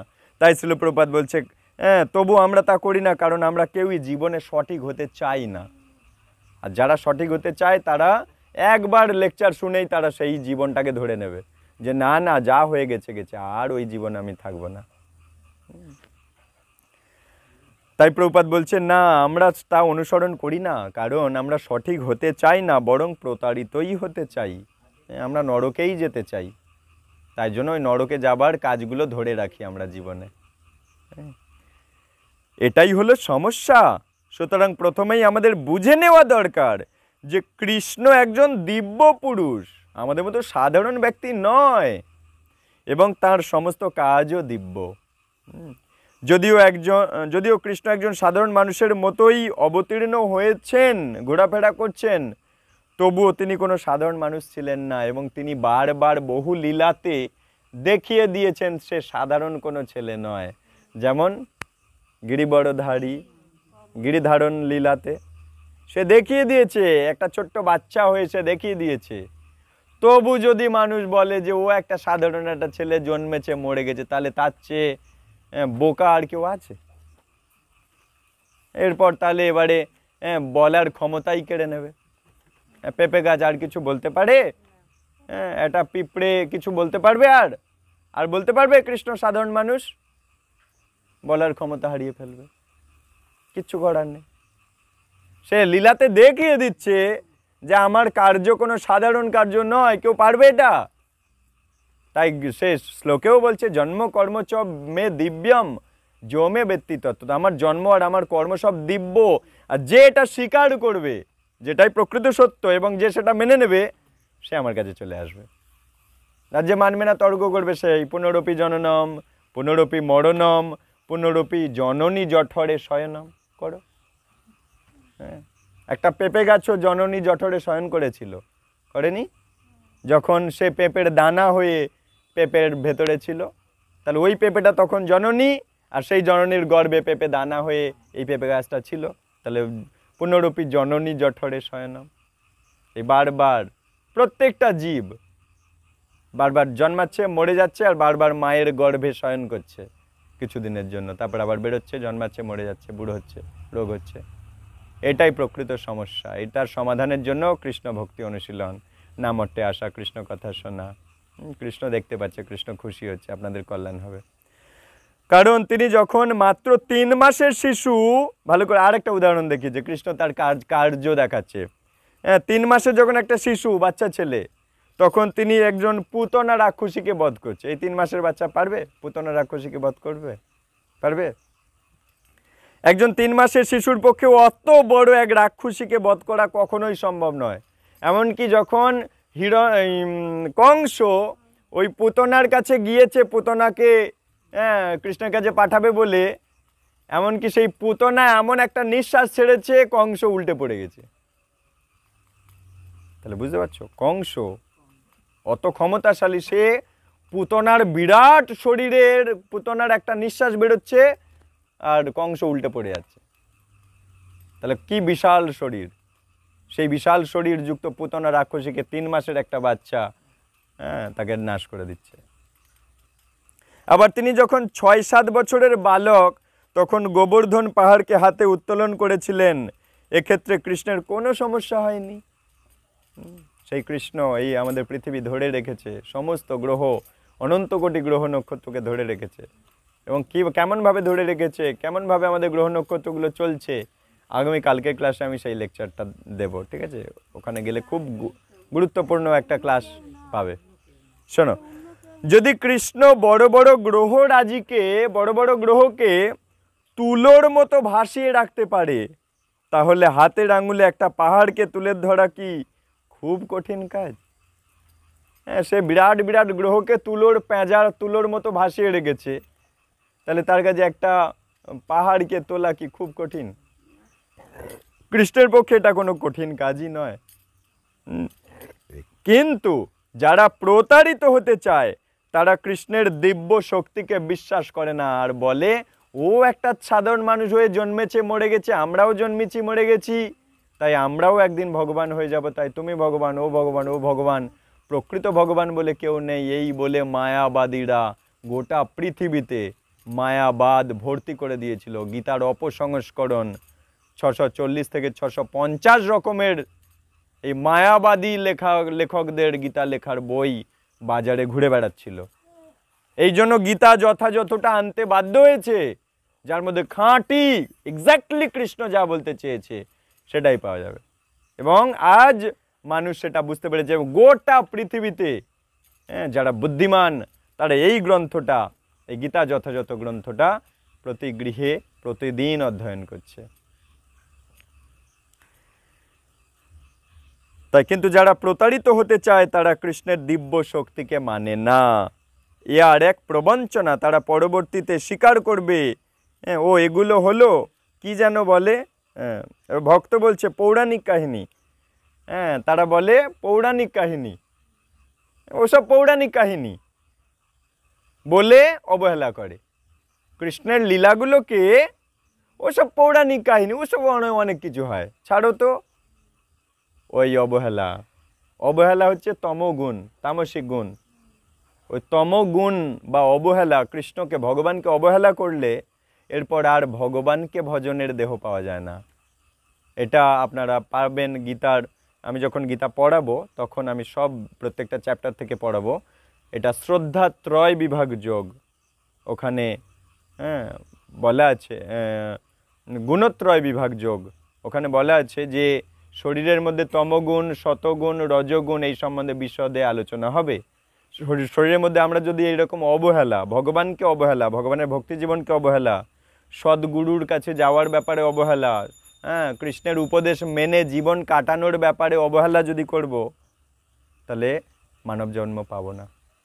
এই মানব জন্ম পেয়ে যদি আমরা হরে কৃষ্ণ নাম জপ করব না, তুলসী গাছে জল দেব না, কৃষ্ণের চরণে তুলসী পাতা দেব না, কৃষ্ণ নাম করব না, কৃষ্ণ প্রসাদ পাবো না, কৃষ্ণের কথা শুনবো না, এই মানব জন্ম পেয়ে, এটাকে বলে সবচাইতে বড় অবহেলা। এই অবহেলার কারণে আর আমরা মানব জন্ম পাবো না। এই জন্য প্রত্যেকটা মানুষের প্রতিদিন তুলসী গাছে জল দেওয়া উচিত। হ্যাঁ, একটা তুলসী পাতা নিয়ে চন্দন দিয়ে ভগবানের চরণে দেওয়া উচিত। প্রত্যেকটা বাচ্চাদেরকে শেখাবেন যেন স্নান করে এসে তুলসী গাছে জল দেয়, ভগবানের চরণে তুলসী পাতা দেয়। হ্যাঁ, সে যেন ভগবানকে অবহেলা না করে। যার হতে দেহ পেয়েছে, আলো বায়ু বন্যা সব কিছু এভরিথিং কৃষ্ণের। আমার এই আত্মা থেকে শুরু করে সমস্ত কিছু কৃষ্ণের, কৃষ্ণ দিয়েছে। এই আত্মা কৃষ্ণের দেহের অংশ। প্রত্যেকটা আত্মার কর্তব্যের মধ্যে পড়ে ভগবানকে খুশি করা। তবে কিন্তু সে যদি এই জন্মে সদ্গুরু চরণ দীক্ষা না পায়ও, এই জন্মে যদি এত সুন্দরভাবে বৈষ্ণবীয় নিষ্ঠা মেনে নাও করতে পারে, পরের জীবনে আবার মানুষ হবে, এটা গ্যারান্টি।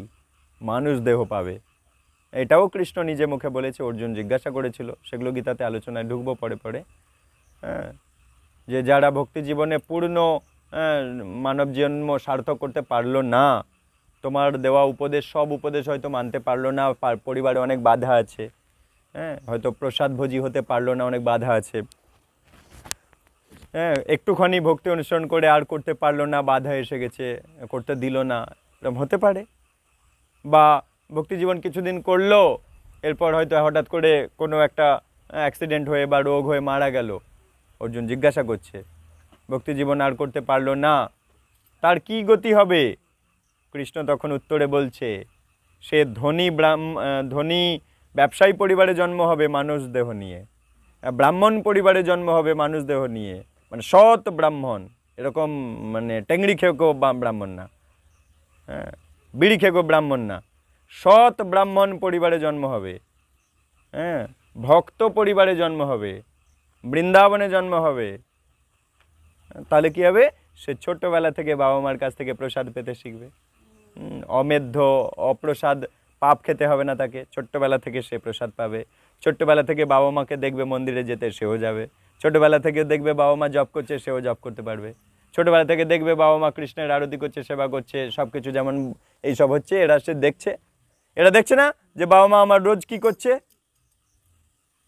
এইরকম গৃহে জন্ম হবে তার। সে ছোটবেলা থেকে কিছু, তার তো হাবিজাবি জ্ঞান তো ঢোকেনি, ছোটবেলা থেকে যা শেখাবেন তাই শিখবে। তো একটা মাটির তাল কাঁচা আছে, তাকে যেমন রূপ দেবেন তেমন রূপ পাবে। তো কিন্তু পেকে গেলে আর কিছু করতে পারবেন? ওই জন্য বড় হয়ে যাওয়ার পর আর কিছু করা যায় না।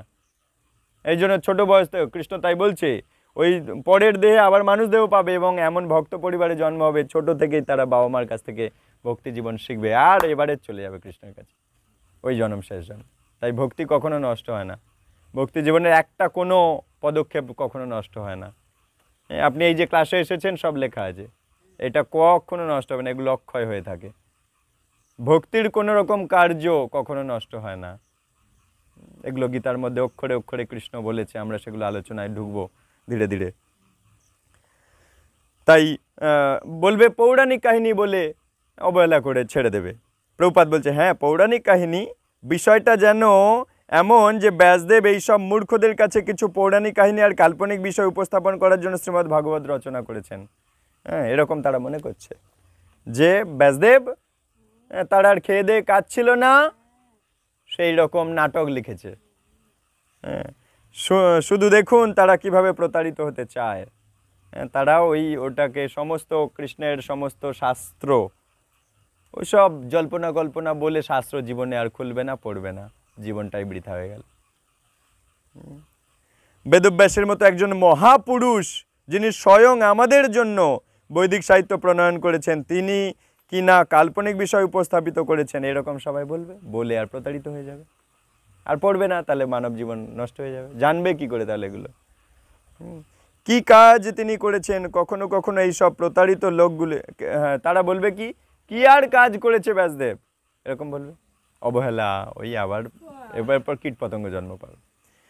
কখনো কখনো এই সব প্রতারিত লোকগুলি অস্বীকার করে যে ব্যাসদেব শ্রীমদ্ ভাগবত রচনা করেছেন, এটা অস্বীকার করে এই প্রতারিত লোকগুলো।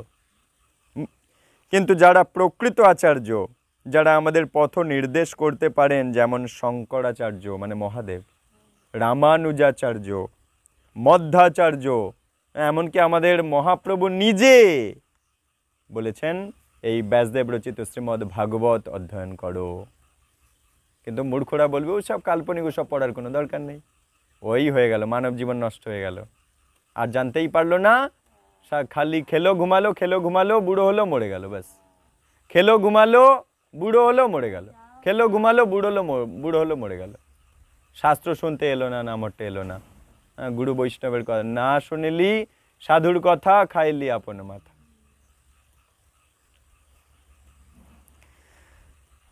এমনকি চৈতন্য মহাপ্রভু তারা এই কথা বলেননি, তারা বলেছেন যে এই শ্রীমদ্ ভাগবতকে অধ্যয়ন করো। মহাপ্রভু প্রচুর ভাগবত শুনতে পছন্দ করতেন। তাহলে ভগবান নিজে যদি ভাগবত শোনে, তার কিন্তু মূর্খরা বলছে ওসব ব্যাসদেব কে কোথায় কি কবে লিখেছে, ছাড়ো তো, ওই সব নাকি এখন শুনতে যাবে, টিভির সিরিয়ালটা ছাড়ো। হয়ে গেল, মানব জীবন নষ্ট হয়ে গেল। এক একটা মুহূর্তের আয়ু আমরা নষ্ট করলে ফেরত পাবো না। এই জগতে যত সম্পত্তি আছে, তত সম্পত্তি দিয়েও আমরা একটা মুহূর্ত নষ্ট করলে কিনতে পাবো না। তাই গুরু বৈষ্ণবরা সেটা জানে। এটা চাণক্য পণ্ডিত বলছেন, এক একটা নিমেষ, এক একটা মুহূর্ত যদি আমরা বৃথা নষ্ট করি, আত্মাকে উন্নতির কাজ যদি না করে বৃথা নষ্ট করি, তাহলে সেই ঋণ আমায় চোকাতে হবে পুনরায় জন্ম নিয়ে, এবং আমি কখনো ওইটা ফেরত কিনতে পারবো না। তাই সর্বদা কেবল হরি কথা কও, হরি গুণ গাও, হরি নাম রসে সদা মত্ত হও। তাই যে বুদ্ধিমান সে সময়কে খুব বুদ্ধিমত্তার সাথে ব্যবহার করে, যে বুদ্ধিমান প্রত্যেকটা সেকেন্ডকে খুব বুদ্ধিমত্তার সাথে ব্যবহার করে এবং আত্মার উন্নতি করিয়ে নেয়। সবাই 24 ঘন্টা পাচ্ছে, কিন্তু যে বুদ্ধিমান সে হাতে নাতে সব কাজ, বাড়ির সব কাজ করছে, কিন্তু মনে মনে হরে কৃষ্ণ করছে, সে বুদ্ধিমান। এর ফলে কি হচ্ছে, আত্মা আরো পবিত্র হয়ে পবিত্র ধামের দিকে এগিয়ে যাচ্ছে, দ্রুত এগিয়ে যাচ্ছে ভগবানের কাছে। আর যে বোকা, সে সব কাজ করছে কিন্তু কৃষ্ণ চিন্তাও করছে না, কৃষ্ণের নামও নিচ্ছে না। তাই হাতে করো কাজ, মুখে করো নাম। তাই আচার্যরা বলছে না যে আমি সকল কাজের পাইরে সময় তোমারে ডাকিতে পাই না। সেই মাকে ডাকতেই সময় পাচ্ছে না। যে পরম বৈষ্ণবী কালী মাতা, তাকে ডাকলে তবে না আমি কৃষ্ণর কৃপা পেতে পারবো। বৈষ্ণবের কৃপায় তো কৃষ্ণ পাওয়া যায়। তাই কালী মাতা তো পরম বৈষ্ণবী, তা সব কাজ করছে কিন্তু তারে ডাকতে টাইম পাচ্ছে না। একইভাবে আমরা কৃষ্ণ ভক্ত আজ হয়ে গেছি, কালী মায়ের ওই ভক্ত হওয়ার ছেড়ে আজ আমরা কৃষ্ণ জন্ম পেয়ে গেছি, কৃষ্ণ ভক্ত পেয়ে গেছি, কৃষ্ণ ভক্ত হওয়ার মতো কৃষ্ণ শিক্ষা পাচ্ছি। তাই আমরা সব কাজ করছি কিন্তু সেই কৃষ্ণকে ডাকার সময় পাচ্ছি না। তাহলে মহাপ্রভু ওটা বলেনি। মহাপ্রভু বলছে গৃহে থাকো বনে থাকো সদা হরি বলে ডাকো। সদা মানে কি সব সময়, সব সময় হরি চিন্তা করো, হরি বলে ডাকো, তবে তোমার মানব জীবন সার্থক হয়ে যাবে। তুমি ভগবানের কাছে ফেরত চলে যাবে। আর এই বারবার বুড়ো হতে হবে না, মরতে হবে না, রোগ হবে না, বারবার জন্ম নিতে হবে না। মা জানে জন্ম দিতে গিয়ে কত কষ্ট হয়েছে, মায়ের এবং বাচ্চার। বাচ্চা জানে জন্ম নিতে গিয়ে কত কষ্ট হয়েছে। 10 মাস ওকে যে কত কষ্টে ওই মলমূত্রের মধ্যে, নাড়ি ভুড়ির মধ্যে, ওই খারাপ পচা জায়গার মধ্যে ওকে থাকতে হয়েছে, সে ও জানে ভালোভাবে। আমরা প্রত্যেকেই সেই ফেজ পাশ করে এসেছি। আবার সামনে বুড়ো হওয়ার ফেজ আসছে, সবার রোগের ফেজ আসছে, মরণের ফেজ আসছে। তাই এই সব বারবার চলতে থাকবে যদি আমি হরি নামের আশ্রয় না নিই। তাই নিরন্তর হরি নামকে আমাদের আশ্রয় করলে আমারই মঙ্গল। আচ্ছা, হ্যাঁ, সুতরাং আমাদেরও উচিত এই সব মহাজনদের পদাঙ্ক অনুসরণ করা। শঙ্করাচার্য বলছে বারবার গীতা পড়ো, মানে মহাদেব, আমরা গীতা মাহাত্ম্য থেকে পড়বো। এই বারবার ক্লাসে বসলে আপনারা সব পেতে থাকবেন। হ্যাঁ, আমি এর পরবর্তী ক্লাস যখন গীতাতে প্রবেশ করব তার আগে গীতা মাহাত্ম্য গ্রন্থ থেকে আমি গীতা পড়লে কি লাভ হয় বলবো। বলার পর বুঝতে পারবেন শঙ্করাচার্য মহাদেব নিজে বারবার আমাদেরকে বলছে গীতা পড়ো, গীতা পড়ো, গীতা পড়ো, গীতা পড়ো। তাহলে আর পুনরায় জন্ম নিতে হবে না, সেগুলো আমরা পাবো। তো শঙ্করাচার্য, রামানুজাচার্য, মধ্বাচার্য, মহাপ্রভু, হ্যাঁ, আমাদের দ্বাদশ মহাজন, তারা কি বলছে? মহাজন উপদেশ গ্রন্থ আছে। আপনারা নিরন্তর মন্দিরে যান, হ্যাঁ, মন্দিরে যাওয়ার চেষ্টা করুন। প্রতিদিন সকালে ভাগবত হয়, যেদিন সময় পাবেন চলে যাবেন। একাদশীতে উৎসব হচ্ছে, হরিকথা আলোচনা হচ্ছে, চলে যাবেন। এগুলো নেওয়ার চেষ্টা করুন, সময় বের করে এগুলো নেওয়ার চেষ্টা করুন।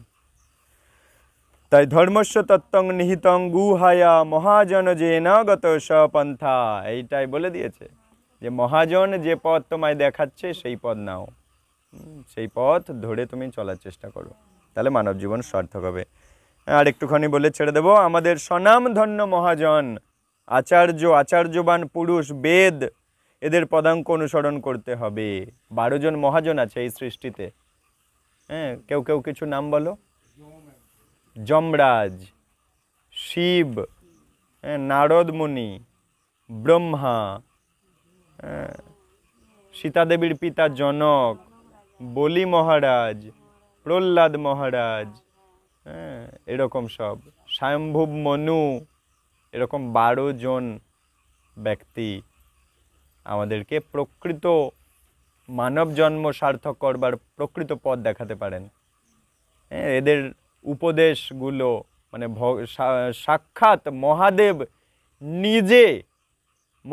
নিজে আমাদেরকে কি উপদেশ দিচ্ছে, কেমনভাবে মানুষ জন্ম কাটালে একটা জন্মেই শেষ জন্ম, মহাদেব নিজে কি বলছে, নারদ মুনি কি বলছে, ব্রহ্মা কি বলছে, হ্যাঁ, এইভাবে সীতা দেবীর বাবা জনক কি বলছে, বলি মহারাজ কি বলছে, প্রহ্লাদ মহারাজ কি বলছে, এরকম আমরা সেগুলো জানতে পারি। একটা গ্রন্থ আছে যার নাম মহাজন উপদেশ।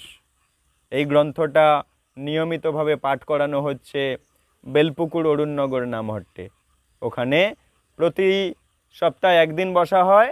ওইখানটায় যেদিন বসা হচ্ছে সেই 12টা সপ্তাহ লাগবে ওই বইটা তাহলে শেষ করতে। প্রত্যেকটা সপ্তাহে বসে একজন করে মহাজনের উপদেশ পাঠ হচ্ছে। আপনাদের এখানে এই গ্রন্থটা হচ্ছে। বুলার চকে নামহট্ট হচ্ছে, ওখানে জাগ্রত চেতনা বলে গ্রন্থ আছে। তার 4টে বই আছে। প্রথম খণ্ডটা প্রায় শেষ হয়ে যায় অবস্থা। বুলার চকে জাগ্রত চেতনা গ্রন্থটা পাঠ হচ্ছে। ডায়মন্ড হারবার নামহট্টে আপনার প্রশ্ন করুন উত্তর পাবেন গ্রন্থটা হচ্ছে। গোপালনগর নামহট্টে গীতা চালু হয়েছে। কুলপি নামহট্টে আপনার গীতা মাহাত্ম্যর ওপরে পাঠ প্রবচন চলছে। আমাদের মন্দিরে ধারাবাহিকভাবে শ্রীমদ্ ভাগবতমের 4র্থ স্কন্ধ এখন চলছে। এইরকমভাবে নিরন্তর আপনারা যুক্ত থাকলে এগুলো সব জানতে পারবেন আর বুঝতে পেরে যাবেন যে মানব জন্ম সার্থক করতে গেলে আমাকে কি করতে হবে। নিত্যং ভাগবত সেবায়া, নিয়মিত যদি আমরা ভাগবত কথা শুনবো তাহলে হৃদয়ের যত অভদ্র, হৃদয়ের যত মলিনতা আছে, নোংরা আছে, সেগুলো নাশ হয়ে যাবে। তো নিরন্তর, তাই কেউ নামহট্টের কোনো ক্লাস মিস করবেন না, ঠিক আছে?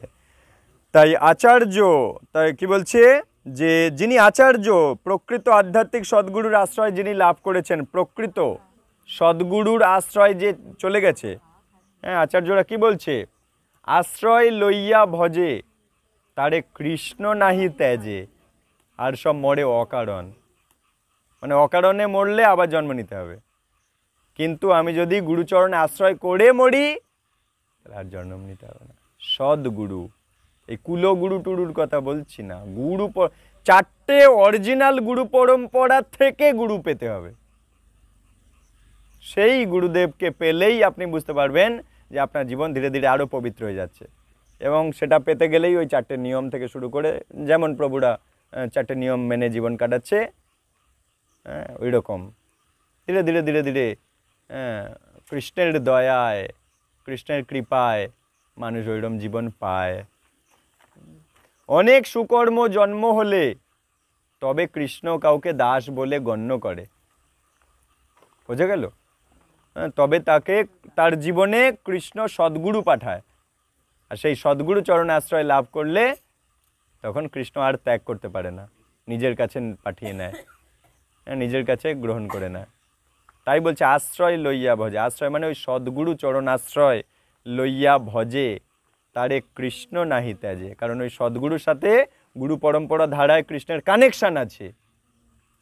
হ্যাঁ, ওই গুরু পরম্পরায় নাম লেখাতে পারলে তবে আমি কৃষ্ণের সাথে কানেক্টেড হতে পারবো। এটা কৃষ্ণের দয়া হয়, আপনাদের চেষ্টা আর কৃষ্ণের কৃপা দুটো মিললে হয়ে যায়। তাই যার অত্যন্ত সুকর্ম সে ধীরে ধীরে ধীরে ধীরে এগিয়ে যাবে, আপনারাও এগিয়ে যেতে পারবেন ধীরে ধীরে ধীরে ধীরে, কোনো চিন্তা নেই। নিয়মিত ভগবানের কথা শুনুন, ভগবানের কৃপা আসলেই অটোমেটিক হবে।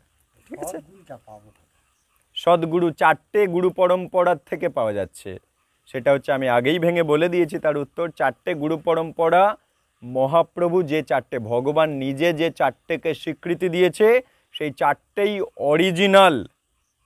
বাকি 13টা অপসম্প্রদায় নকল চিকে মেরে দিয়ে গেছে। ওখান থেকে যদি আমি নিজের নাম লেখাই নিষ্ফলামতা, কোনো লাভ হবে না, কৃষ্ণের সাথে কানেকশান নেই ওই পরম্পরাগুলোর। সেই জন্য সেই 4টে গুরু পরম্পরা অরিজিনাল কি না, ব্রহ্মমাধ্য রুদ্র, ব্রহ্মমাধ্য সম্প্রদায় একটা মানে ব্রহ্মার সম্প্রদায়, রুদ্রর সম্প্রদায় মানে মহাদেবের সম্প্রদায়, লক্ষ্মী দেবীর সম্প্রদায় আর কুমার সম্প্রদায়। তাই আমাদের এতদ অঞ্চলে যদি আমরা পেতে চাই আমরা ব্রহ্মার সম্প্রদায়টা পাবো, আর লক্ষ্মী সম্প্রদায়, রুদ্র সম্প্রদায় আর কুমার সম্প্রদায় এগুলো আরও ভারতবর্ষের দাক্ষিণাত্যের দিকে এগুলো সব আছে, দক্ষিণ ভারতের দিকে। তাই আমরা আমাদের নিকটবর্তী খাঁটি জিনিসটা পেতে পারি ব্রহ্মমাধ্য সম্প্রদায়, যেটাই গৌড়ীয় বৈষ্ণব পরম্পরা সম্প্রদায়, যেটা এইটাকে মহাপ্রভু অরিজিনাল স্বীকৃতি দিয়ে গেছেন। বোঝা গেল? গৌড়িয়া মঠের যে প্রভু থেকে নেওয়া হবে সে সৎ কি অসৎ কি করে বুঝবো? এটাই তো গুরু পরম্পরা, এটা বুঝতে পারছেন না এখন? আমি বলছি না, বলুন। যে প্রভুজির কাল নেবো আমি, হ্যাঁ, সেই প্রশ্নটার উত্তর এইটা, সদ্গুরুর যোগ্যতা কি বিচার করার উত্তর আছে। এটা ক্লাসে, একাদশীর ক্লাসে এটা করানো হয়। ফার্স্ট কোয়েশ্চেন, ফাইলটা আছে প্রভু, ফাইলটা দেন মাতাজি, ফাইলটা দেন। প্রভুর প্রশ্নটার উত্তর ওখানে লেখা আছে, আমি পরিষ্কার ভেঙে বলে দিচ্ছি, শোনেন, সেটা শুনলে পরিষ্কার বোঝা যাবে। ওখানে 20টা মূল প্রশ্ন যেগুলো আমাদের জানা উচিত প্রত্যেকটা শিষ্যের, আর প্রভুর প্রশ্নটাও সেইটা, ওই প্রথম প্রশ্নটা যে আমি কিভাবে বুঝবো তিনি সদ্গুরু। হ্যাঁ, সেটা শোনো, এটা এই ফাইলে পেয়ে যাবেন। একদম ফার্স্ট কোয়েশ্চেন, হরিনাম দীক্ষার শাস্ত্রীয় জ্ঞান আর শিক্ষা, যে 20টা প্রশ্ন উত্তর জানা উচিত সবার। প্রথম প্রশ্ন, সৎ গুরুদেবের যোগ্যতা কি? আমি যে গুরুদেব খুঁজছি তিনি সৎ না অসৎ আমি বুঝবো কি করে? খুব গুরুত্বপূর্ণ প্রশ্ন, আর ওই জন্য প্রথমেই দেওয়া আছে ওই প্রশ্নটা, প্রভুর প্রশ্নটা, এবং ওটা একাদশীর ওখানে আলোচনা হয়। তা শোনো, বলছে ফার্স্ট পয়েন্ট, শ্রী গুরুদেব পরম্পরায় থাকবেন, পরম্পরা ধারায় থাকবেন। অর্থাৎ এই মহাপ্রভু যে 4টে, ভগবান নিজে কলিযুগে এসে, কলিযুগের অবতার কে? মহাপ্রভু। সেই ভগবান নিজে এসে দেখিয়ে দিয়ে গেছে 4টে পরম্পরা অরিজিনাল। তাই প্রথমেই বলে দিল শ্রী গুরুদেব ওই 4টের মধ্যে একটাই তার নাম থাকবে, পরম্পরা ধারায় থাকবেন, হলো 1 নম্বর পয়েন্ট। আর যদি তিনি এই 4টে, মহাপ্রভু যে 4টে পরম্পরা বলে গেছে সেই 4টের মধ্যে পড়ে না, তাহলে ওটা সদ্গুরুদেব নয়। বোঝা গেল? তাহলে ফার্স্ট পয়েন্ট, গুরুদেব পরম্পরা ধারায় থাকবেন। 2 নম্বর, কৃষ্ণ তত্ত্ববেত্তা হবেন, অর্থাৎ কৃষ্ণ সম্বন্ধীয়, মহাপ্রভু সম্বন্ধীয়, জগন্নাথ সম্বন্ধীয় যা খুশি গুরুদেবকে জিজ্ঞাসা করো, গুরুদেব সব উত্তর দিয়ে দেবে। কৃষ্ণ তত্ত্ববেত্তা হবেন। কিন্তু কৃষ্ণ কথা বলতে পারছে না মানে কৃষ্ণের সাথে কানেকশন নেই। কৃষ্ণ তত্ত্ব বলতে পারছে না মানে কৃষ্ণের সাথে কানেকশন নেই, তাই কৃষ্ণ কথা বলতে পারছে না, কৃষ্ণের কৃপা নেই গুরুদেবের উপরে, কারণ অরিজিনাল পরম্পরায় নাম লেখায়নি ওই গুরুদেব। তাহলে ফার্স্ট পয়েন্ট, এই 4টে স্ট্যান্ডার্ড প্রামাণিক যে পরম্পরা ওর মধ্যে থাকতে হবে। 2 নম্বর পয়েন্ট, কৃষ্ণ তত্ত্ব সম্বন্ধে যা জিজ্ঞাসা করবে বলে দেবে। কৃষ্ণ তত্ত্ববেত্তা কেন? কারণ উনি হচ্ছে কৃষ্ণের প্রতিনিধি, তা উনি যদি না বলতে পারে কে বলবে? গুরুদেব কে? গুরুদেব কৃষ্ণের প্রিয়জন, কৃষ্ণের প্রতিনিধি। এই প্রশ্নের এখানেই আছেন, এখানে একটা প্রশ্ন আছে, এই 20টা প্রশ্ন খুব গুরুত্বপূর্ণ। তাই গুরুদেব হচ্ছে কৃষ্ণের প্রিয়জন, কৃষ্ণের প্রতিনিধি। তাহলে যে কৃষ্ণের প্রিয়জন, যে কৃষ্ণের প্রতিনিধি, সে যদি কৃষ্ণ সম্বন্ধীয় কোনো প্রশ্নের উত্তর না দিতে পারে তাহলে দেবেটা কি? তাহলে সেকেন্ড পয়েন্ট, কৃষ্ণ তত্ত্ববেত্তা হবেন, কৃষ্ণ তত্ত্ব যা জিজ্ঞাসা করবে বলে দেবে, সে হচ্ছে সদ্গুরু। সেকেন্ড পয়েন্ট হলো। থার্ড পয়েন্ট, শাস্ত্রীয় বিধান অনুসারে আচার প্রচার করবেন, অর্থাৎ শাস্ত্রের নিয়ম মেনে অক্ষরে অক্ষরে জীবন কাটাবেন। শাস্ত্রের নিয়ম মেনে জীবন কাটাবে। শাস্ত্রে বলেছে ভোরবেলা মঙ্গল আরতি উঠতে হবে, গুরুদেব ভোরবেলা ঠিক 3:30টায় উঠে গিয়ে মঙ্গল আরতি করে। আর যে গুরুদেব করে না সে তাহলে সদ্গুরুদেব নয়, শাস্ত্রের বিধান মেনে চলে না। শাস্ত্র বলেছে 4টে নিয়ম মেনে চলতে হবে, আমিষ, নেশা, জুয়া, অবৈধ সঙ্গ, কিন্তু গুরুদেব দেখা যাচ্ছে পুঁটি মাছের ঝাল খাচ্ছে। চলবে না, সব বাতিল, সব পচা। সব দেখে নিতে হবে। শাস্ত্রীয় অবশ্যই। আপনি একটা ঘি কিনতে গেলে দেখতে তো আমাদের জীবন, না ওই যে হ্যাঁ দেখতে জীবন কেড়ে আপনাকে যদি দেখিয়ে দেওয়া হয় তাহলে আবার জীবন চলে যাবে কেন? আপনাকে তো দেখিয়ে দেওয়া হচ্ছে এই ব্যক্তিটা দেখেন এর মধ্যে সব আছে, তাহলে আপনি আবার দেখতে যাবেন কেন? আপনাকে দেখিয়ে দেওয়া হচ্ছে তো যে এই ব্যক্তিটার মধ্যে সব আছে, গোটা জগৎবাসী দেখতে পাচ্ছে এই ব্যক্তিটার মধ্যে সব আছে, এইটা আবার খোঁজার কি আছে? হ্যাঁ, এই গৌড়ীয় বৈষ্ণব পরম্পরার মধ্যে কোথাও এরকম দেখতে পাবেন না যে এরকম দূষিত। আপনাকে দেখিয়ে দেওয়া হবে এই ব্যক্তির মধ্যে আপনি সব পাবেন, না পেলে আপনি কান কেটে নেবেন, তাহলে আবার এত খোঁজার কি আছে? তাই বলছে কি, ফার্স্ট পয়েন্ট, গুরু পরম্পরায় থাকতে হবে। মহাপ্রভু যে 4টে পরম্পরাকে অরিজিনাল বলেছে সেই 4টের মধ্যে নাম থাকতে হবে গুরুদেবের। ওই ধারাতে ওই পরম্পরার ছবিতে গুরুদেবের নাম থাকতে হবে, একদম কৃষ্ণের সাথে জয়েন থাকবে। গুরু পরম্পরার ছবি দিয়েছি না, সবার বাড়ি তো চলে যাওয়ার কথা এতদিনে, না গেলে নিয়ে নেবেন একাদশীর দিনে গিয়ে। গুরু পরম্পরা আমাদের নিকটবর্তী যে ব্রহ্মমাধ্য পরম্পরা, ওই পরম্পরায় কিভাবে আমি গুরু পেতে পারি, আর গুরুদেবের নিচে আমার নাম এসে যাবে এরপরে। তাহলে কি, আমি যদি সেই গুরুদেবের কাছে যাই তাহলে ওর নিচে এবারে আমার, তাহলে ওই গুরু পরম্পরায় ছবি এসে যাচ্ছে। হ্যাঁ, তাহলে কি, গুরু পরম্পরা ধারায় থাকবে, কৃষ্ণ তত্ত্ববেত্তা হবে। 3 নম্বর, শাস্ত্রের বিধান মেনে আচরণ করবেন। হ্যাঁ, শাস্ত্রের নিয়ম মেনে আচরণ করবেন, মন গড়া মেনে আচরণ করবে না, নিজের যেমন খুশি আচরণ করবে না। শাস্ত্র যেমন ভাবে জীবন কাটাতে বলেছে তিনি নিজে সেইভাবে জীবনে আচরণ করে দেখাবেন। হ্যাঁ, আর কি, প্রচার করবেন, এবং নিজের সেই আচরণ দেখে জগৎবাসী শিখবে।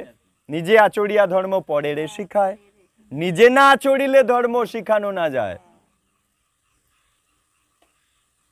তাহলে নিজে শাস্ত্রের বিধান মেনে আচার করবেন এবং তার আচরণ দেখে অপরে শিখবে, প্রচার হলো। আর হরিনাম পরায়ণ হবেন, নিরন্তর তিনি হরিনাম করবেন, নিরন্তর হরিনাম করে জগতের সন্তুষ্টি করবেন, ভগবানকে সন্তুষ্ট করবেন। এবং তাকে দেখে সমস্ত জীব এই কলিযুগের যুগধর্ম হরিনাম শিখবে, কারণ তিনিও নিজের নিরন্তর হরিনাম করছেন। এই 5টা পয়েন্ট আমাদের চেকিং করে নিতে হবে। গুরু পরম্পরা ধারায় আছে কিনা, হ্যাঁ, কৃষ্ণ তত্ত্ববেত্তা কিনা, শাস্ত্রের বিধান মেনে আচার প্রচার করছে কিনা, হরিনাম পরায়ণ হয়েছেন কিনা, এবং সেই প্রতিষ্ঠান তবে তাকে সেই শ্রী গুরুদেবের পদে বসায়, যাকে তাকে তো বসাবেও না। যাকে বসাচ্ছে সেই প্রতিষ্ঠান যাকে বসাচ্ছে সে পূর্ণরূপে এগুলোতে যোগ্য, সেজন্য বসাচ্ছে। এটা খুঁজতে গিয়ে খুব বেশি টাইম লাগে না, এগুলো অলরেডি পাওয়া যাচ্ছে, অলরেডি দেখা যাচ্ছে তো, অলরেডি এনারা সব পেয়ে গেছেন তো সেই ধারাতে। তো আমাদের ইস্কনের এই যে এত, আমাদের ওখানে অলরেডি 13 জন দীক্ষিত হয়ে গেছে, 3টে পরীক্ষায় পাশ করে, 5টা বই পড়াশোনা করে 3টে পরীক্ষায় পাশ করে দীক্ষা পেয়ে গেছে 13 জন। আগামী 8 জন ওয়েট করে আছে, 13 8 21 জন, 21 জন ইস্কন থেকে দীক্ষিত হয়ে যাবে শ্রী শ্রীমৎ জয়পতাকা স্বামী গুরু মহারাজের থেকে। সেই ব্যক্তি এইগুলোর ক্ষেত্রে একদম আদর্শ, পারফেক্ট, 100-এ 100। তো এইগুলো খুঁজতে তো এত বেশি দেরি হয় না তো, যার মধ্যে এই পয়েন্টগুলো সব একদম পূর্ণ মাত্রায় আছে। বড় বড় মহারাজদের সঙ্গে ঘুরেছি, তাদের লোভ যায় না। এই সব মহারাজ, মানে আমি তো বুঝতে পারছি না যে মহারাজ তারা কি হরি বল। লোক। ওনারা যিনি প্রকৃত বিশুদ্ধ, যে এই গুরু পরম্পরা ধারায় থাকবে, সে সমস্ত সম্পত্তি কৃষ্ণ সেবায়, কৃষ্ণ প্রচারে লাগাবে। তাই লোভ সেটা কৃষ্ণ সেবায় লাগানোর জন্য, যে যে সমস্ত কিছু নিয়ে কৃষ্ণ সেবায় লাগিয়ে আরো বৃদ্ধি করবে, যাতে সবাই আশ্রয় নিতে পারে। সেইটাই হলো আসল কাজ। আর সেইটা নিয়ে যদি নিজের বাড়ি অট্টালিকা করে নিই, তার মানে সে নকল, আপনি তাকে যাবেন কেন? আপনাকে আপনাকে আসল খুঁজতেই তো হবে, আপনাকে তো আসল খুঁজতে হবে। হ্যাঁ, সেটাই তো বলা হচ্ছে। আর এর কলিযুক্ত, এখানে তো বারবার বলা হচ্ছে 13টা নকল, 13টা সম্প্রদায় নকল, যেখানে 4টে মাত্র অরিজিনাল, তার মধ্যে আমাদের এখানে একটা অরিজিনাল পাওয়া যাচ্ছে। আমি বলছি এটা তো ভগবান মহাপ্রভু বলছে না, এই নিয়ে তো আর এত সন্দেহ থাকার কিছুই নেই। তো সে মহাপ্রভু কি আগুন থেকে যে গুরুদেব আছে? এইগুলো এবারে সব অন্যরকম কথাবার্তা না চলে না, যাচ্ছে। আমি বলছি মহাপ্রভু কবে মরে গিয়েছে? মহাপ্রভু কি